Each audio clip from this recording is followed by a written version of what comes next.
আছু অৰ্থাৎ সদৌ অসম ছাত্ৰ সন্থাৰ উদ্যোগত গড়গাঁও মহাবিদ্যালয়ত কলা ড্ৰেছ পৰিধান কৰি শ্ৰেণীকক্ষত প্ৰৱেশ কৰিবলৈ বাধ্য হৈছোঁ, কিয়নো 9 আগষ্ট তাৰিখে কলকাতাৰ যিটো নৃশংসভাৱে হত্যাকাণ্ড সংঘটিত হৈছে সেই সম্পৰ্কে আমি সকলো অৱগত।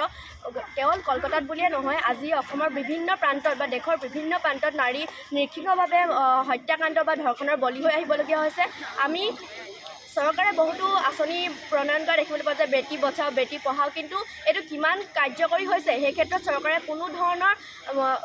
কিমান ধৰণৰ আগবাঢ়িছে সেই ক্ষেত্ৰত আমি গুৰুত্ব দিয়া দেখা নাপাওঁ।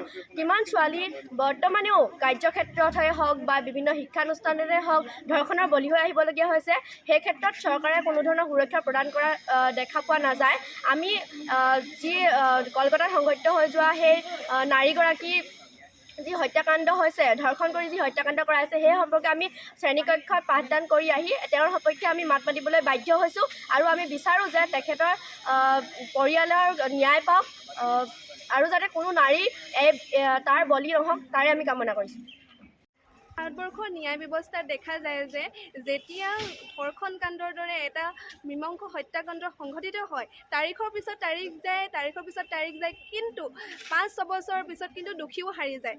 আজিলৈকে প্ৰায় বহুতো আমি দেখিছোঁ যে ন্যায়ালয়ত কিন্তু বহুতো দোষীয়ে হাৰি গৈছে এনেকুৱা ধৰণৰ ধৰ্ষণ কাণ্ডৰ লগত জড়িত হৈ পিনে। এইটো কাট কৰি লওক।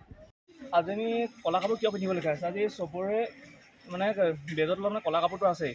চৰকাৰে এটা কথা কয়, বেটী বচাও বেটী পঢ়াও, কিন্তু এই কথাজন হৈছে জানো? আপুনি ভাবক, বিভিন্ন ধৰণৰ আঁচনি দিছে মহিলাকক, কিন্তু এই আইনখন কিয় প্ৰযোজ্য কৰা হোৱা নাই?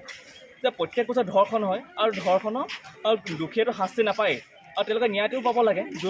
যোনসকলেতো এইটো ভুক্ত হৈছে বহুতে, তেওঁলোকেতো কিয় ন্যায় পোৱা নাই? আৰু দোষীয়ে প্ৰত্যেক বছৰে বাচি যায়, কিয় বাচি যায়? আৰু চৰকাৰে ইয়াৰ এটা যোগ্য এটা বিচাৰ কৰিব লাগে যে প্ৰত্যেক বছৰে যিমানে ধৰ্ষণ হ'ব প্ৰত্যেক বছৰে মানে দোষীবোৰে এইটো বায়ুতে হাৰি যাবলৈ চোৱা স্বত্তে বহুতে এইবোৰ সুবিধা লয় আৰু প্ৰত্যেক বছৰে ধৰ্ষণ বৃদ্ধি হৈ আহিছে। তাৰ বাবে চৰকাৰে এটা আইন গ্ৰহণ কৰিব লাগে, যিখনৰ দ্বাৰাই আমাৰ এই ধৰ্ষণটো ৰুদ্ধ হয়। মই ইয়াকে ক'ব বিচাৰিছোঁ।